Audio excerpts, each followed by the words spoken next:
내가 도적처럼 왔을 때 너는 자신할 수 있느냐? 내가 한밤중에 왔을 때 너는 나와 갈 수 있느냐? 말씀에 등불이 내 삶에 꺼져 있지 않느냐? 성령의 기름이 오래전 말라 있지는 않느냐? 너는 결단하라. 주저거나 머뭇거릴 시간은 없다. 너는 그 자리에서 다시 거듭나야 한다. 너는 결단하라. 세상 소리를 닫고 말씀에 불을 켜야 한다. 불을 가진 자만이 그날에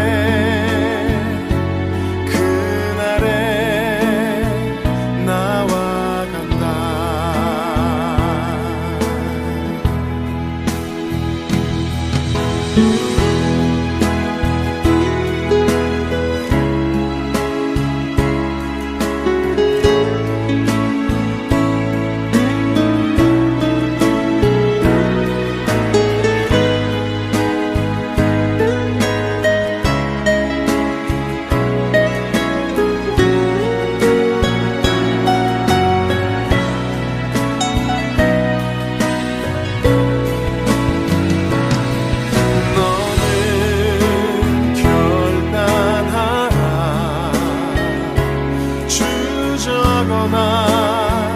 머뭇거릴 시간은 없다. 너는 그 자리에서 다시 거듭나야 한다. 너는 결단하라.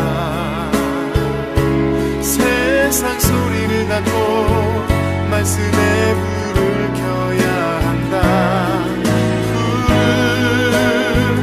가진 자만이 그날에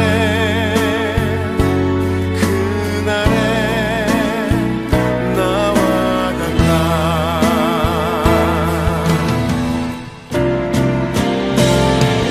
너는 결단하라.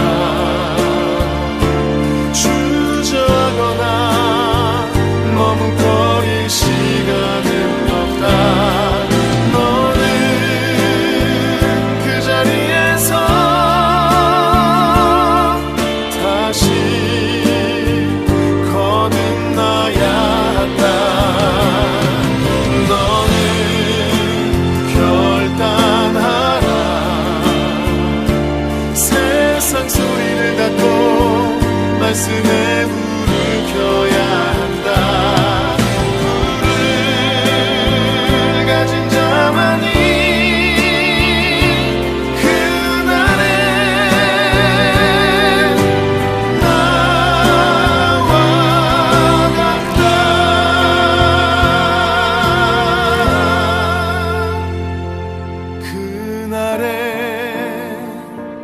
그날에 나와 같아.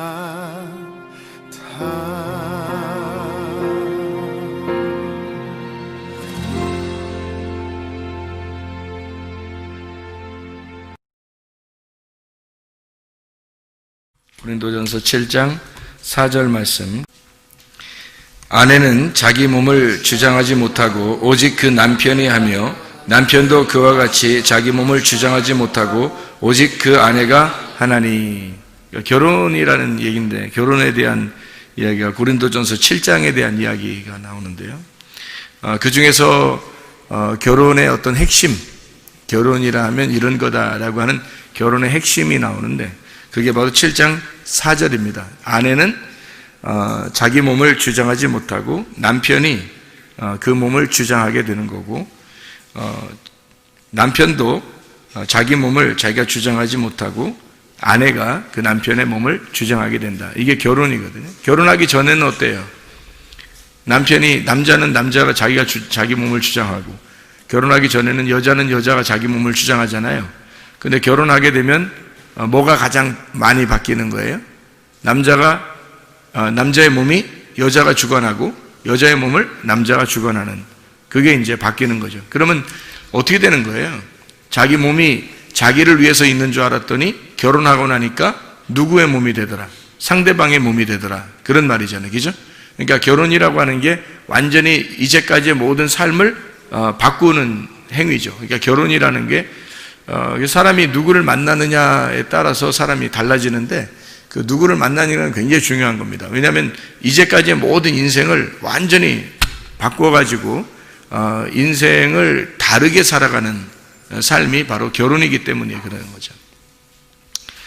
그래서 결혼이 굉장히 중요한데 성경은 결혼에 대한 이야기를 하고 있어요. 그래서 혼자 자기가 자기를 위해서 이렇게 살게 되면 그걸 뭐라고 그래요? 이건 자기를 위로하는 것이니까 그걸 거룩이라 그렇게 말을 해요. 그래서 자기가 자기를 위해서 거룩하게 살아가는 것을 경건이라 그렇게 말합니다.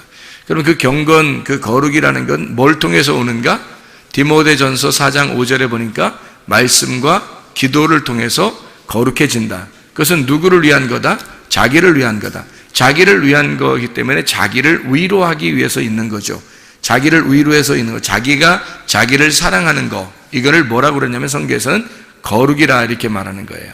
자기가 자기를 사랑하는 거를 거룩이라 말하는 거고, 그러면 성경에서 말하는 사랑이라고 하는 건 뭘까요? 사랑이라고 하는 건 상대방이 없으면 의미가 없는 게 사랑이에요. 그러니까 거룩은 자기 혼자 해도 되지만 사랑이라고 하는 건 혼자 할 수 없는 거예요. 상대방이 반드시 있어야 사랑할 수 있는 거거든요. 그래서 너희가 하나님을 정말로 사랑하라, 하나님을 몸과 마음을 다하여 정성을 다하여 하나님을 사랑하라. 그게 뭐예요? 이게 그렇게 사랑하라는 게 뭐 할 때 그 사랑하라는 거예요? 예배할 때 사랑하라는 거예요. 예배. 그러니까 자 봐봐. 너희의 몸과 마음과 정성을 다해서 뭐 어떻게 하라고? 사랑하라고. 사랑한다는 말, 그거 어떻게, 뭐 할 때 그 말을 쓰는 거예요? 예배할 때 그 말 쓰는 거지. 그러니까 네 몸과 마음을 다해서 정성을 다하여 네 영과 혼과 몸이 합해서서 하나님 앞에 예배해라. 그것은 사랑하라는 말이죠. 그게. 그러니까 혼자 거룩한 척하는 것은 예배가 아니란 말이에요. 그러니까 혼자 있는 것은 자기가 자기를 위로하고 혼자 경건하고 거룩하고 아무리 그렇게 해도 그거는 자위밖에 되지 않는다는 거죠. 자위. 그러니까 자기가 스스로 위로하는 것밖에 되지 않는 거예요. 그러면 자기한테는 만족이 있고 자기한테는 기쁨이 있겠지만 전혀 다른, 이 몸에 원래 하나님이 만드신 목적이 있을 거 아니에요. 그래서 자위가 안 된다는 말은 이게 자기 몸을, 하나님께서 몸을 만드신 목적은 상대방을 위해서란 말이에요. 그러니까 성경에서의 창세기부터 요한계시록까지의 모든 가르침은 다 어떤 의미라겠어요? 부부에 대한 이야기잖아요. 그죠? 그러니까 창세기에 천지 창조를 하고 난 다음에 남자와 여자를 만드신 이유가 둘이 부부가 되기 위해서예요. 그리고 요한계시록에서는 결국에 새 예루살렘이라는 신부가 신랑 대신 예수님을 만나는 장면을 이야기하려고 성경을 쓴 것이니까 결혼이라는 것만큼 거룩한 것은 없는 거죠. 결혼이라는 것만큼 사랑이라는 건 없는 거예요. 성경에서. 그래서 하나님의 속성을 두 가지로 표현한다면 거룩과 사랑이다. 이 두 가지 속성을 가장 잘 나타낼 수 있는 게 바로 뭐냐면 스스로 자기를 거룩하게 하느냐, 아니면 남을 위해서 살아가는 사랑이냐, 이거죠. 그러니까 스스로 자기가 위로하는 자위, 이건 안 된다는 얘기고, 사랑, 다른 사람을 위해서 존재하는 나, 이런 사랑은 필요한 거라는 거죠. 그러니까 사랑을 위해서 내 자신을 거룩하게 준비하는 거거든요. 자, 성경에서 음녀는 예수님의 신부가 될 수 있어요, 없어요? 없죠. 음녀는 예수님의 신부가 될 수가 없어요. 그러니까 거룩한 신부만 예수님의 신부가 될 수가 있거든요. 거룩한 준비를 하는 이유는 뭐예요? 신랑 되신 예수님을 만나기 위해서라는 거죠. 그럼 만나면 어떻게 돼요? 만나면 서로가 자기 게 아니라는 거죠. 자기의 거룩은 자기 게 아니라는 거예요. 그죠? 상대방 거라는 거야. 그럼 그분의 거룩함도 누구 거라는 거예요? 나를 위해서라는 거죠. 그럼 나의 거룩함은 주님을 위해서, 주님의 거룩함은 나를 위해서라는 거죠. 그럼 이걸 뭐라고 그러면 예배라 그렇게 말하는 거란 말이에요. 제가 말하는 것은, 그러니까 이걸 사랑이라 그렇게 말해요. 그러니까 서로 사랑한다 라고 하는 이 말이 예배라는 거죠. 그러니까 예배라고 하는 건 서로 교통하는 것이고 서로 사랑하는 것이다. 서로 만나는 거다. 성경에서는 예수님을 아는 것이 영생이라고 그랬잖아요. 그럼 그 아는 것이 뭐라고요? 히브리 말로 야다라고 그랬죠. 그 야다라고 하는 건 어떤 의미를 가지고 있다고요? 야다 하면 아들을 낳아요. 그 야다라고 하는 게 동침이란 말입니다. 그 동침에서 알게 되면, 서로 하나가 되면, 서로가 자기가 자기를 주장하지 아니하고 자기 것을 상대방에게 줌으로써 그 상대방이 자기를 점령함으로써 그래서 갖는 야다죠. 그 야다를 하게 되면 하나님의 아들이라는 예수를 낳게 된단 말이에요. 그게 성경의 그 거룩함이에요. 그래서 성경에서 가장 거룩한 것은 결혼이에요. 부부라고 하는 게 가장 거룩한 거죠. 그래서 부부라고 하는 이 결혼이 가장 거룩한, 그 거룩한 아들을 낳는 것을 성경의 목적이라고 그러는 거죠. 성경의 목적. 그러니까 여러분과 제가 하나님의 아들이 되는 거, 하나님의 아들이 되는 것을 그렇게 만들어 나가려고 하는, 그게 하나님의 창조예요. 우리를 창조하신 목적. 그것은 우리를 하나님의 아들 삼아서 하나님의 아들로 만들어 나가는 거란 말이죠. 자, 뭐예요? 그러니까 그리스도와 교회가 서로 만나서 하나님의 아들이 만들어지는 거죠. 그리스도의 교회가 하나님의 그 그리스도의 몸이에요. 그러면 그리스도의 교회하고 신랑 되신 예수님하고 만나면 어떻게 돼요? 우리가 그 안에서 태어나는 거죠. 우리가 하나님의 아들로, 그 거룩한 하나님의 아들로 태어난단 말이에요. 그 신부라는 교회에서. 이해가 되겠어요? 그 신부인 교회가 어머니가 되는 거죠. 그래서 하나님의 아들이 태어나는 거니까. 그러니까 여러분과 저는 교회라고 하는 어머니를 통해서 그 어머니의 자궁에서 나온 하나님의 아들이 되는 거라는 거죠.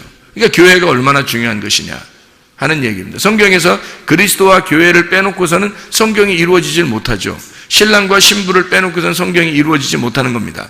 이게 무슨 음란한 이야기나 뭐 저속한 이야기가 아니에요. 이게 굉장히 거룩한 이야기입니다. 하나님 안에서 이것만큼 거룩한 이야기가 어디 있어요? 자기가 자기를 주장하지 못하고, 자기가 자기의 거룩을 위해 살지 아니하고, 자기가 자기를 위로하려고 살지 아니하고, 자기가 자기의 기쁨을 위하여 살지 아니하고, 상대방의 기쁨을 위하여 상대방에게 나를 포기하고 주는 행동이잖아요. 그런 행동, 그러니까 그걸 성경에서는 결혼이라고 그러는 거죠. 그래서 사랑은 가장 고귀한 거고 고결한 것이다. 그 사랑만큼 순결한 것은 없다는 것입니다. 그래서 사랑과 이 정욕이라는 음욕하고는 차이점이 뭐라 그랬어요? 음욕을 품었다. 사람들이 음욕이라는 말은 정욕이라는 거죠. 음욕을 품었다라고 하는 그 음욕이라는, 로마서 1장 26, 27절에 음욕, 오렉시스라고 하는 이 욕망, 남자가 남자를, 여자가 여자를, 자기가 자기를 위해서 살아가는 거, 이거를 하나님의 원래 순리하고 바꿨단 말이에요. 그래서 영리라 그렇게 말하는 거예요. 하나님의 순리는 하나님의 계획, 하나님의 울타리 속에서 하나님이 정하신 그 울타리 안에, 하나님의 계획 안에서 혼이 생각을 가지고 행동하는 걸 말하는 거예요. 그걸 순리라 그렇게 말하는 거고요.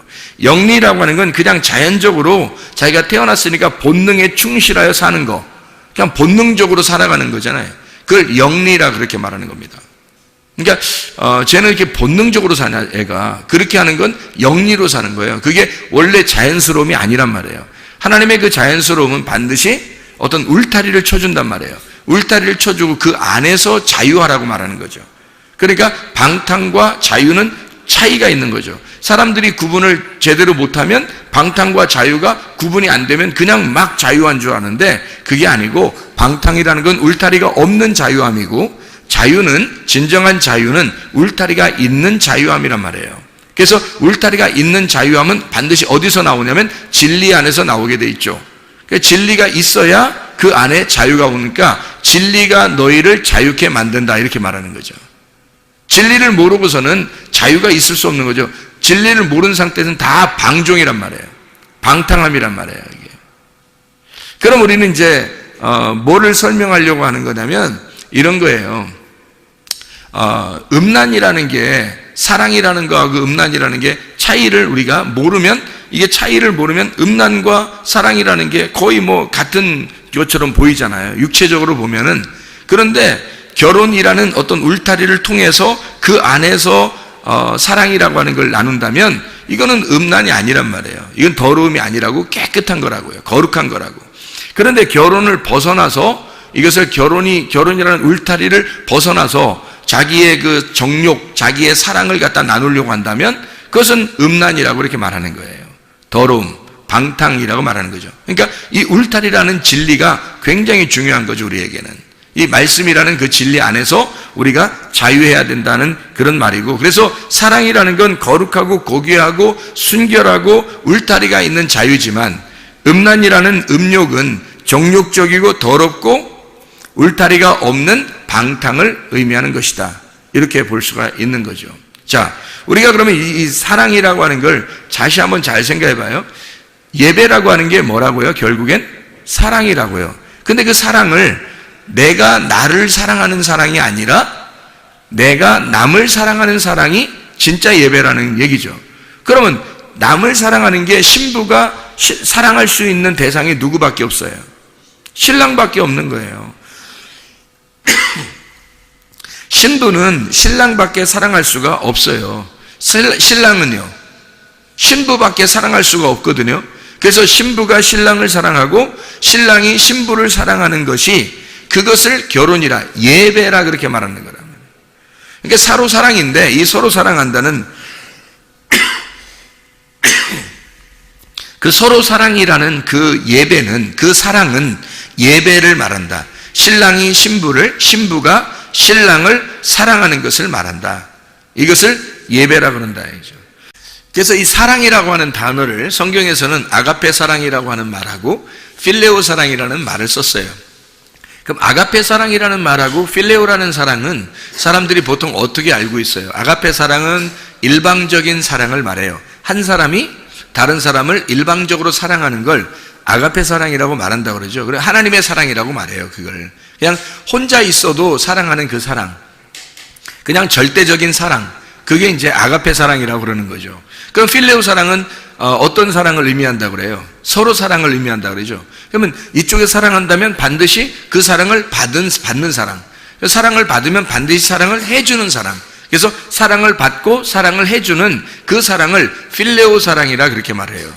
그러면 아가페 사랑과 필레오 사랑에서 어떤 게 더 사실은 완성적인 것이냐 하면, 아가페 사랑이 필레오가 되면 더 완전한 사랑이 되죠. 완성된 사랑이 되는 거죠. 그래서 예배라고 하는 것은 실제로는 하나님이 아가페 사랑을 해서 우리에게 오는 것은 어떤 면에서 일방적인 거죠. 그는 우리가 그 사랑을, 아가페의 사랑을, 예수님이라는 그 아가페의 사랑을 깨달았어요. 깨닫고 베드로가 요한복음 21장에 예수님을 두 번째 만나고서 그가 필레오 사랑한다고 고백할 때 그 사랑을 깨달았다는 얘기는 어떤 사랑을 깨달았다고요? 당신이 나를 위해서 죽으신 그 아가페 사랑을 깨달았습니다 하는 그 필레오 사랑합니다 라고 고백했던 그 베드로의 사랑이라고 하는 게 어떤 면에서는 예배라는 거죠. 그게 예배. 그러니까 예수님께서 나를 위해서 죽으신 그 사랑을 내가 깨닫고 내가 당신을 이제 드디어 사랑하게 되었습니다 라는 그 사랑은 이제 일방적인 사랑이 아니라 당신과 나의 사랑인데, 나는 당신을 위해서 사랑하게 돼 있고 당신은 나를 위해서 사랑한다는, 당신은 나를 위해 사랑했고 나는 당신을 위해서 사랑하겠습니다 라고 하는 고백이 필레오 사랑이겠죠. 그럼 그 말이 예배라는 얘기입니다. 서로의 사랑이고, 서로를 위해서 내 몸은 당신을 위한 것이고 당신의 몸은 나를 위한 것입니다 라고 하는 그 결혼의 관계, 신랑과 신부의 그 관계를 설명해 주고 있는 거죠. 그게 바로 뭐냐면 예배라고 하는 겁니다. 그 야다, 게노스코라고 하는 그 안다라고 하는 것은 실제로 몸과 마음으로 깨달아 아는 것을 의미하는 것이니까, 이것은 스스로 위로하는 자위가 아니라 진짜 사랑이라는 거죠. 하나님과 우리와의 진정한 사랑, 그 필레오의 사랑, 예배가 성립된 서로의 사랑, 서로 통한 사랑, 통했느냐 할 때 그 서로 통하는 사랑, 그 서로 관계가 있는, 서로 통하는 사랑을 말하는 것입니다. 그래서 룻이라고 하는 사람이 친구라 그랬죠. 친구, 룻이라는 여자의 이름이 친구라 그래요. 그러면 룻이라는 사람과 보아스의 만남은 어떤 관계의 만남이라고요? 친구의 만남의 관계라고요. 그럼 친구는 어때요? 비밀이 있어요, 없어요? 없어요. 비밀이 없다는 말은 비밀이 벗겨졌다는 얘기고 이게 진리가 드러났다는 얘기거든요. 진리라고 하는 건 비밀이 사라졌다는 게 진리예요. 진리는 뭔가 감추어져 있는 것이 더 이상 감추어지지 않았다라는 게 진리라는 말이거든요. 그러면 반대로 거짓은요, 감추어져 있다, 아직도 깨닫지 못했다, 아직 모르겠다, 내가 저 사람을 모르겠다라면 거짓이란 말이에요. 그러니까 거짓은 뭔가 감추어져 있는 걸 거짓이라 그러고, 진리라고 하는 것은 뭔가 드러난 것을 진리라 그렇게 말하는 거거든요. 자, 친구는 거짓이라는 비밀이 없어요. 이렇게 감추어진 게 없는 걸 친구라 그런다고. 요한복음 15장 13절부터 17절까지 말씀하는 거죠. 예수님이 우리를 갖다가 뭐라고 했다고? 친구라 그렇게 말했다고. 너희에게는 종이라 하지 않으니까 너와 나는 비밀이 없다 이렇게 말해요. 그러니까 비밀스러운 게 없으면 진리 가운데 있는 거고, 진리는 우리를 자유하게 하는 거고, 그 진리라는 울타리를 통해서 그 안에서 마음껏 사랑하자라고 하는 게 주님과 우리와의 사랑이고, 그게 예배라는 것입니다. 예배가 그만큼 소중한 거고, 그만큼 아름다운 거고, 그만큼 사랑스러운 거예요. 그러니까 예배라고 하는 걸 모르면 사랑을 나누는 예배가 안 되고, 그냥 억지로 막 힘들지만 내가 와서 참여해서 예배를 드려야 하는 그런 율법적인 예배가 되겠죠. 그 말은 서로 사랑이 안 되는 거죠. 아직 통하지 않은 겁니다. 아직 예수님의 그 마음과 통하지 않은 거예요. 하나님의 마음을 모르고 그냥 일방적으로 예배를 드리는 거죠. 자기가 그냥 옳다고 생각하는 거, 자기는 그냥 이것이 옳다라고 생각해서 이렇게 하면 되겠지라고 생각하는 자기의 정답이 있는 거예요. 마태복음 5장에 보면 그런 말씀이 있죠. 5장 29절 30절의 말씀에 보면 오른 눈을 빼고 또 오른 손을 찍어내버려라 그런 말이 있어요. 그리고 천국에 들어가는 게 더 낫다 그런 말이 있거든요. 그 옳은이라는 게 뭐예요? 옳은이라는 게 옳다는 말이거든요.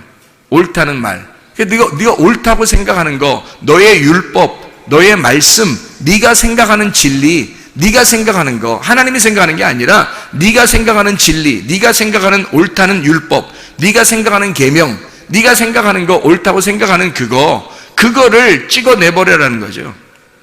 그걸 찍어내버리면 실제로 옳은 눈으로 오시는, 옳게 오시는, 옳은 손으로 오시는, 옳은 눈으로 오시는 그 주님이 너의 것이 될 것이라는 거죠. 나의 옳은 것을, 내가 옳다고 생각하는 옳은 눈과 옳은 손을 빼버리고 찍어내버리면, 그러면 주님께서 나의 옳은 눈이 되시고 주님께서 나의 옳은 손이 되셔서 내가 잃어버린 그 자리를 주님이 채우신다는 거죠. 그게 진리입니다. 그러니까 내가 가지고 있는 것들을 뽑아버리는 거, 내가 가지고 있는 진리의 눈, 이거를 뽑아버려, 내가 생각하는 그 진리의 손을 찍어버려. 그러면 주님께서 원하시는 주님이라는 진리의 눈, 주님이라는 진리의 손이 나를 그 진리의 눈과 진리의 손을, 옳은 눈과 옳은 손을 갖게 된다는 거죠. 그러면 이게 어떤 얘기할 때 이게 나온 거예요? 이게 어떤 얘기할 때? 마태복음 5장 29절 30절 말씀에 뭔 얘기하다가 이런 얘기했어요? 간음한 거 하지 말라고 할 때 이런 얘기 하거든요. 간음하지 말라 할 때 이 얘기하는 거예요. 간음하는 거에 대해서 얘기하다가, 그럼 간음하다는 것은 마태복음 5장 21절에는 뭐라고 그래요? 살인하지 말라 그렇게 말하죠. 마태복음 5장 27절에는 간음하지 말라 그러거든요. 성경에서 가장 대표적인 율법, 가장 대표적으로 우리에게 가장 대표적으로 하지 말라는 게 뭐냐면 살인하지 말라는 말하고 간음하지 말라는 얘기거든요. 그러면 살인하지 말라, 간음하지 말라, 이게 왜 그럼 그 두 가지가 이렇게 같이 써 있죠? 그게 우상 숭배이기 때문에 그런 거예요. 예배가 잘못되면 우상숭배가 되잖아요. 그렇죠? 예배가 잘 되면 하나님 앞에 예배 드리는 것이 되는데 예배가 잘못되면 다 우상숭배가 되어버리죠. 그러니까 우상숭배하지 말라는 그 말이에요, 이게. 그러니까 살인하지 말라, 우상숭배하지 마라, 간음하지 마라, 우상숭배하지 말라는 얘기예요. 그러니까 이게 결국에는 하나님이라는 그 진짜 남편을 버리고 다른 남편 따라가지 말라는 얘기예요. 그러니까 하나님 앞에 다른 남편 따라가, 하나님 앞에서 네가 다른 남편 따라가면 간음이죠. 다른 남편을 위해서 섬기게 되면 우상 숭배가 되죠. 제사가 되죠. 그게 살인이라는 거죠. 하나님은 어떤 동물을 잡아들이라고 하나님이 원하시는 게 아니잖아요. 예수 그리스도라는 자기가 아들을 갖다가 우리를 위해서 아들을 선물로 주신 그 선물을 가져오라는 거 아니에요. 그 아들, 자기가 우리에게 주신 그 아들을 가져오라는 거거든요. 그걸 예배라 그러는 거예요. 그런데 사람들은 동물을 하나 잡아서 드리면 그게 예배인 줄 알았다고, 사람들이. 구약에서는. 그래, 그걸 뭐라고 그러면 연기를 피운다, 제사 드린다, 희생제사한다. 이게 뭐냐면 살인이라는 단어거든요. 그 살인이라고 하는 게 희생제사란 말이에요. 간음이라고 하는 건 다른 남편 따라가는 거고요. 그래서 하나님인 줄 알고 다른 남편을 갖다 열심히 섬겨, 이게 바알 숭배예요. 하나님인 줄 알고 열심히 섬겼는데 그게 자기들은 열심히 섬긴다고 했는데 그게 알고 보니까 바알 숭배가 되어버리는 거죠. 바알을 따라가. 바알이라는 단어가 뭐냐면 남편이라는 단어거든요. 그러면 하나님이 바알 숭배한 사람들 왜 자꾸 이렇게 책망하고 저주하고 그들을 갖다가 이렇게 심판하고 그러죠? 바알이라는 그들은 자기들이 그게 남편인 줄 알고 그게 하나님인 줄 알고 그렇게 섬긴 거거든요, 그게. 그런데 하나님은 그 바알이라는 것을 갖다가 섬기지 말라는 거예요. 책망하고. 왜 그렇게 말하냐면 바알이라고 하는 게 남편은 남편인데 다른 남편인 거죠. 하나님이라고 하는 남편은 원래 보이질 않아요. 근데 사람들이 보이지 않으니까 보이는 남편을 따라가는 거라고. 보이는 남편을 따라가서 그 바알이라는 것을 남편인 줄 알고 하나님인 줄 알고 따라가 섬긴 거예요. 그걸 하나님께서는 뭐라고 그러냐면 그걸 살인한 것이다. 너희들이 예배드린 것은 다 살인한 것이다. 그것이 간음이다. 그것은 우상숭배에 해당하는 것이다. 진정한 예배를 드린 게 아니고 영적인 예배를 드린 게 아니다. 영과 진리로 예배를 드려야 하나님 받아주시는데 이런 잘못된 살인 그리고 잘못된 간음을 통해서 하나님 앞에 우상숭배로 예배를 드린 것이다. 예배가 성립되지 않았다는 얘기입니다. 자, 어떤 게 그럼 예배라는 거예요? 하나님이 원하시는, 하나님이 기뻐하시는 예배라는 건 뭘 예배라고 그러는 거예요, 그럼? 자, 살인하지 말라, 간음하지 말라가 이게 예배를 제대로 드려라는 얘기고 우상숭배하지 말라는 얘기인데, 그러면 이거 진짜 예배는 어떤 거냐고, 그럼? 진짜 예배는요? 진짜 예배는 어떤 거예요? 룻이 보아스를 만나서 사랑하는 걸 진짜 예배라 그러는 거라고요. 그러니까 제대로 룻이 보아스를 알고 보아스가 룻을 아는 거, 서로 야다하는 거예요. 예수님이 나를 알고 내가 예수님 아는 거, 그 진리 가운데 그분을 알게 된 거, 그거를 예배라 그렇게 말하는 거라고요. 그러니까 그걸 모르는 거는 열심히 우리가 희생제사하고 간음하고 이렇게 바알 숭배하고 하나님이라고 믿고 이렇게 다 하는데 그게 다 우상숭배라는 거죠. 잘못된 예배를 드린다는 거예요. 진정한 예배는 뭐냐면 하나님을 아는 거예요. 룻이 보아스를 아는 거, 보아스가 룻을 아는 거.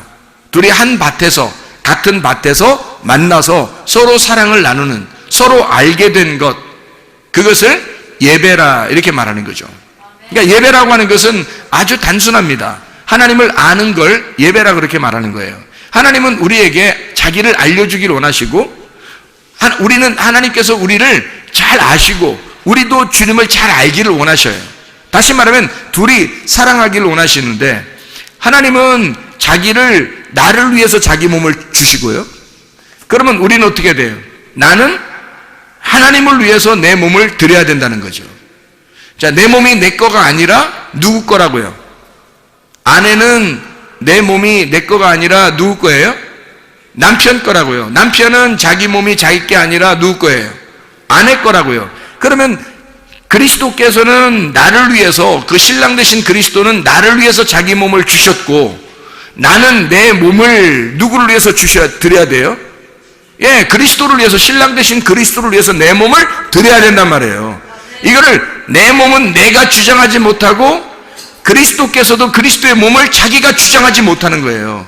그리스도는 자기의 몸을 우리의 일을 위해서 주시고 우리의 몸은 우리가 그리스도를 위해서 드려서 이 둘이 나는 주님을 위하여 주님은 나를 위하여 서로 사랑하는, 서로 자기 거를 드리는, 상대방에게 내 거를 드리는, 나의 소중한 것을 드림으로써 그분의 몸이 내 거가 되고 나의 몸이 그분의 것이 되는, 내 소중한 것을 포기하고 그분의 소중한 것을 받는, 그게 서로 사랑이라는 예배라는 거죠. 그게 거룩입니다. 이게 진짜 결혼이라고 하는 거고요. 결혼해서 사랑하는 야다, 아는 것, 이것을 예배라고 그렇게 말하는 것입니다. 예배는 그러니까 어색한 거나 뭐 율법적인 거나 어려운 거나 힘들고 어려워 죽겠는데 할 수 없이 내가 예배 드리러 가야 돼, 이런 게 아니에요. 이게 사랑이에요. 사랑을 나누는 거라고.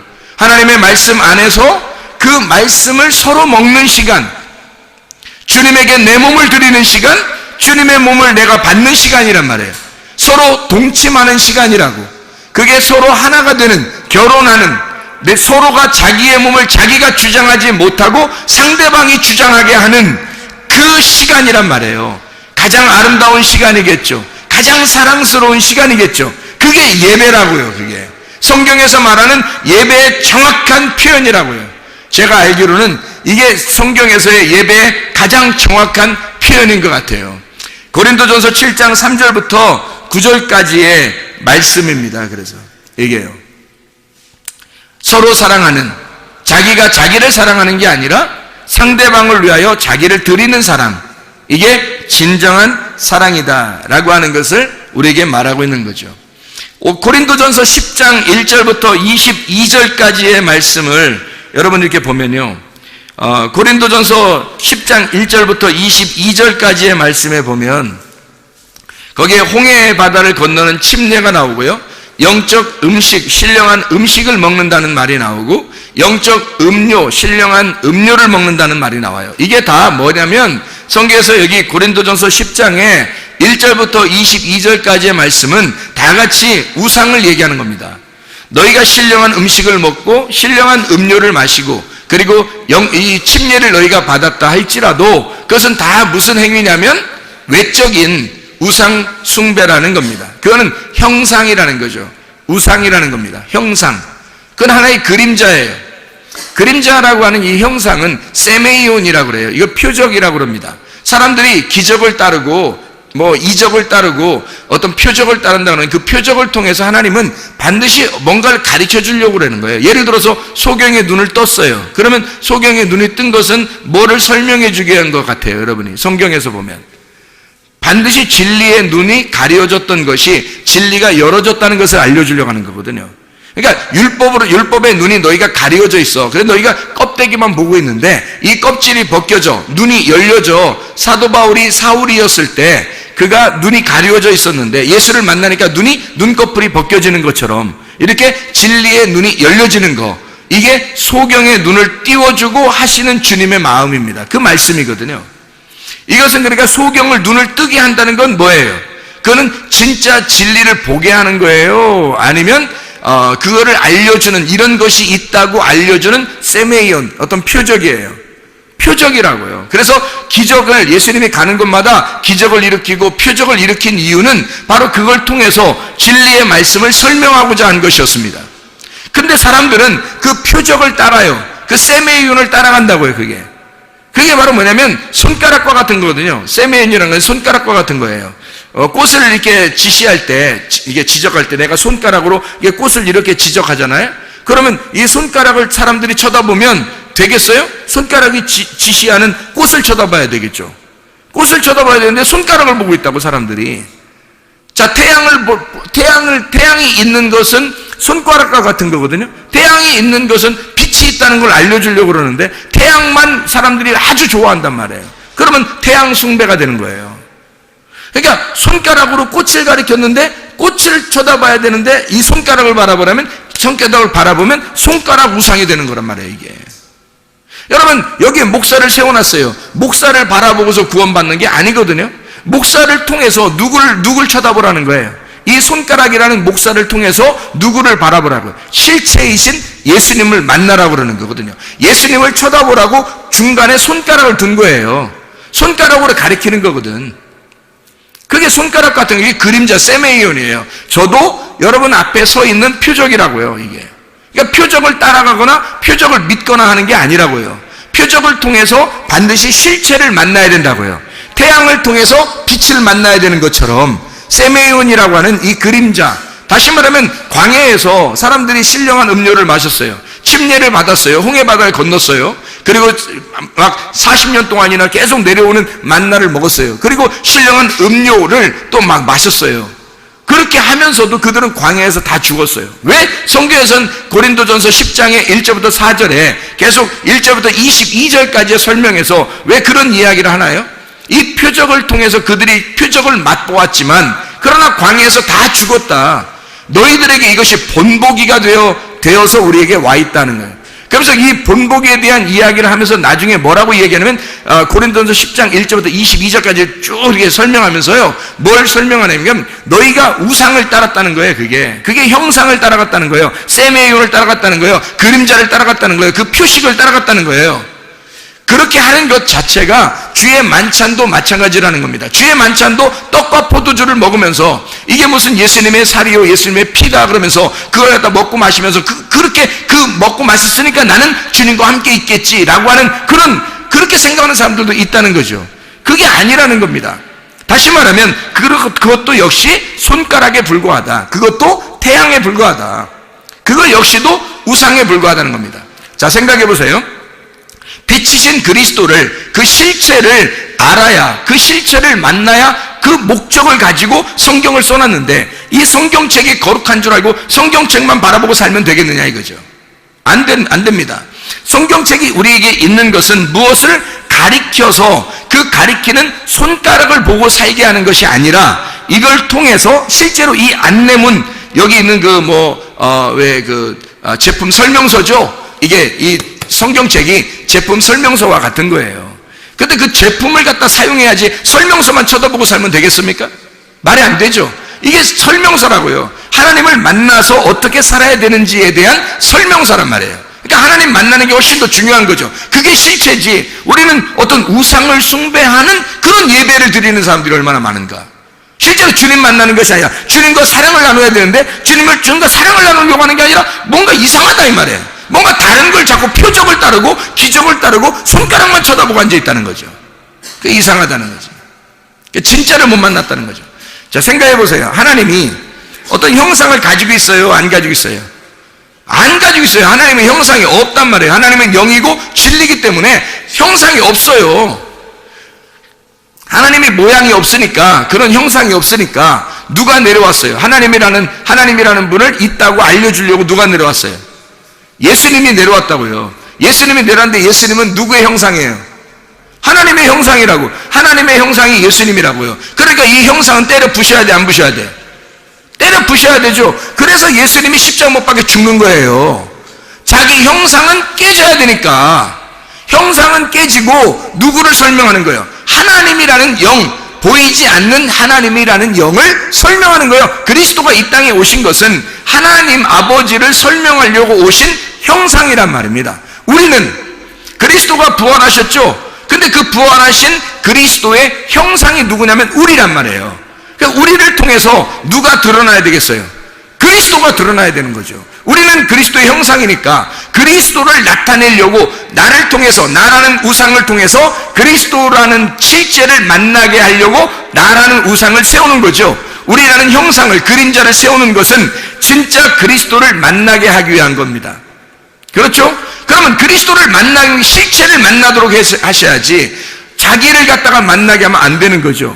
그러니까 나는 나를 자랑해서는 안 된다는 겁니다. 그죠?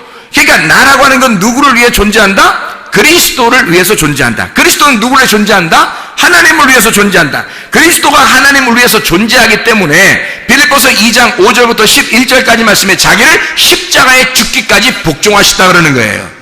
왜냐하면 그분이 십자가 못 박혀 죽어야 하나님 아버지가 영광을 받고 드러나기 때문에 그렇습니다. 그 실체가 나타나기 때문에.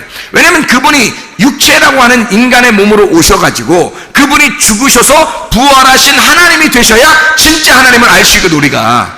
그래서 그리스도가 하나님을 소개하려고 이 땅에 오셔서 자기가 그리스도를 소개하고 하나님을 소개하고 마지막으로 자기가 십자가 못 박혀 죽으면서 다 완성했다고 말하는 겁니다. 그럼 우리들도 그리스도를 나타내려면 어떻게 해야 돼요? 십자가, 자기 십자가를 지고 자기를 부인하고 따라가 내가 십자가를 지고 죽을 때 그때 완성된다는 거죠. 그래야 그리스도가 나타난다는 것입니다. 그러지 않고서는 그리스도가 안 나타나는 거예요. 그리스도가 내가 하나가 되려면 내가 죽어야 그리스도와 하나가 되는 거죠. 그리스도가 하나님하고 하나가 되려면 그리스도가 죽어야 하나님하고 하나가 돼서 하나님으로 나타난단 말이에요. 이해가 되시죠? 그러니까 하나님을 나타내기 위해서 그리스도를 나타내기 위해서 내가 존재하는 거라는 거예요. 이게 다 모두 다 우상인 거죠. 자, 이스라엘 백성이 애굽에서 탈출해가지고 홍해바다를 건넌 것도 형상이죠. 그림자죠. 만나를 먹은 것도 그림자입니다. 형상이에요. 음료를 마신 것도 신령한 반석으로부터 나온 그 음료를 마신 것도 다 형상이에요. 그림자예요. 신령한 반석은 그리스도라는 거죠. 반석이 중요한 게 아니라, 그래서 반석을 섬기는 게 아니라 그리스도를 만나야 된단 말이에요. 실제이신 그리스도를 만나는 것이 목적이라는 거죠. 하나님은 우리에게 영으로 진리 안에서 예배하고 함께 만나서 서로 사랑하자. 이것이 안 되면 너희는 우상 숭배하는 것이다. 우상 숭배는 살인하는 거야. 그게 다른 신을 섬기는, 다른 남편을 만난 간음하는 자이다. 이렇게 말하는 거죠. 그래서 우상 숭배는 살인이고 간음하다. 그래서 고린도전서 10장 1절부터 22절까지 말씀에서는 우상 숭배하지 마라 그래요. 우상 숭배하지 마라. 그게 뭐 하지 말라는 말이에요? 살인하지 마라 그런 말이에요. 다시 말하면 뭐 하지 말라? 간음하지 말라는 말입니다. 시험하지 말라는 말이에요. 원망하지 말라는 말입니다. 그럼 어떻게 해야 돼? 하나님의 성령 안에서 그리스도의 몸이 되어 교회로 하나가 되어야 된다. 이렇게 고린도전서 10장에는 설명해 주고 있단 말입니다. 교회 안에서, 그리스도 안에서 우리가 그리스도의 몸이 되어 교회로 하나가 될 때 이걸 깨닫게 된다는 거예요. 그렇지 않으면 절대 깨닫지 못해요. 자기는 자기가 자기를 사랑해서 자기가 자기를 위해서 살게 되면 절대 상대방을 이해할 수가 없습니다. 그리스도가 그리스도를 위해서 스스로만 살게 되면 우리는 절대 그리스도를 이해할 수가 없어요. 그리스도가 나를 위해서 죽으셨기 때문에 우리가 비로소 그리스도를 통해서 하나님을 알게 된 거죠, 여러분. 마찬가지예요. 그리스도께서는 우리에게 아내의 몸은 남편이 주장하고 남편의 몸은 아내가 주장하는 것이다. 그게 고린도전서 7장 4절의 말씀이에요. 아내는 자기 몸을 주장하지 못하고 오직 그 남편이 하며 남편도 그와 같이 자기 몸을 주장하지 못하고 오직 그 아내가 하나니. 이게 뭐라고요? 사랑이라고요. 이게 서로 사랑이라고요. 이게 부부의 관계라고요. 이걸 결혼이라고 말하는 것입니다. 결혼하기 전에는 자기 몸을 자기가 스스로 자위하고 자기가 자기 스스로 자기 거라고 생각했어요, 몸을. 근데 결혼하자마자 자기 몸이 자기 게 아니라 상대방의 것인 걸 비로소 깨달았단 말이죠. 그게 결혼이라고 하는 거죠. 자, 그리스도는 나를 위해서 자기의 몸을 주셨다고요. 나하고 결혼하기 위해서 자기의 몸을 나에게 주셨다고요. 그러면 나는 내 몸을 그리스도를 위해서 드리는 거란 말이에요. 그는 네 몸과 마음과 정성과 뜻과 영을 다하여 혼을 다하여 네가 목숨을 다하여 하나님을 사랑하라 라는 말이죠. 그러면 네 모든 것을 다 드려서 예배하라 그런 말이잖아요. 진정으로 예배하려면 그렇게 하나님 앞에 자기가 몸을 다 드려서 하나님 앞에 예배하라. 하나님은 나에게 자기를 다 드려서 나를 위해서 자기 몸을 다 드려서 예배했다고요. 그러면 나는 내 것을 다 하나님 앞에 드려서 예배하는 것이 당연한 것이 아닌가. 그게 결혼이 아닌가 이 말이에요. 진짜 하나님하고 그리스도와 결혼해야 우리가 신부가 된 거고 그리스도의 신부가 돼야 하나님 나라에 가죠. 하나님 나라에 가야 하나님 나라가 된 것이고 하나님 나라가 하나님의 말씀인 거거든요. 여러분 천국에 가려고 우리가 교회 나왔는데 하나님 나라에 천국에 못 가면 안 되잖아요. 그럼 어떻게 할 때 천국 가요? 내가 그리스도의 몸이 됐을 때 그게 천국 가는 사람 백성이거든요. 그러면 어떻게 생각해 봐요? 내가 그리스도를 위하여 내 것을 다 드렸을 때 그때 그리스도의 몸이 되는 것입니다. 그리스도가 나를 위해 자기 몸을 다 주셨기 때문에 그리스도는 내가 되신 거죠. 그리스도가 내가 되고 내가 그리스도가 될 때 그게 천국이라는 것입니다. 예배라고 하는 것은 서로 사랑이에요. 예배라는 것은 그리스도와 우리가 둘 다 사랑하는 서로 사랑하는, 동침하고 야다하고 기노스코하는, 서로 몸과 마음으로 깨달아 아는 그 아주 사랑스럽고 아주 아름다운 시간을 예배라 그렇게 말하는 것입니다. 진정으로 예배 송구하는 주의 사람들이 다 되시기를 바랍니다. 우리 하나님 아버지 사랑과 은혜를 감사합니다. 아버지 말씀으로 충만케 도와 주시옵소서. 그리스도 예수 안에서 서로 사랑하고 주님과 우리가 서로 하나가 돼 진정으로 동침하여 그리스도 예수와 한 몸 된 그리스도 예수의 교회가 되어 그리스도 예수의 사람으로 살다가 주님 만나게 도와 주시옵소서. 예수 그리스도 존귀하신 이름 받들어 기도 올려옵나이다. 아멘.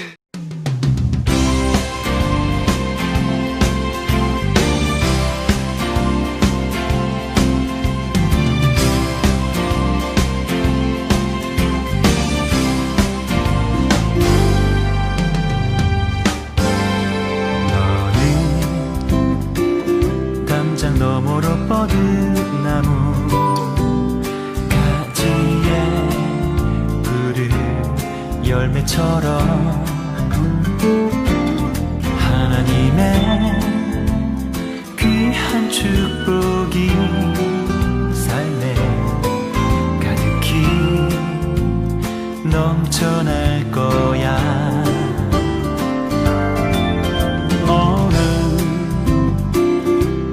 시련이 와도 능히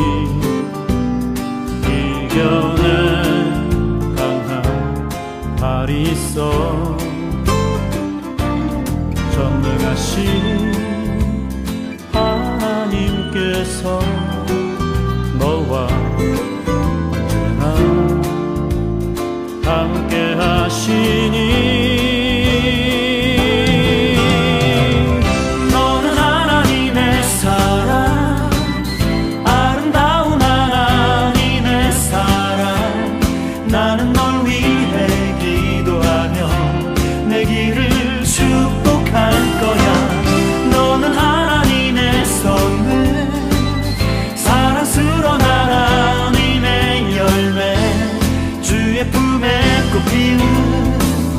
나무가 되어줘.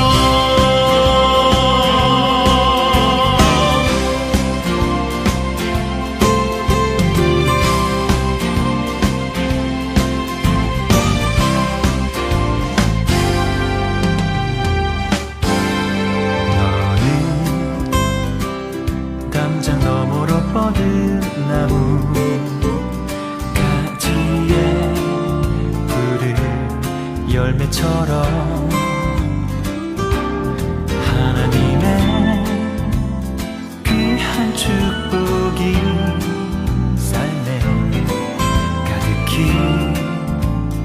넘쳐날 거야. 너는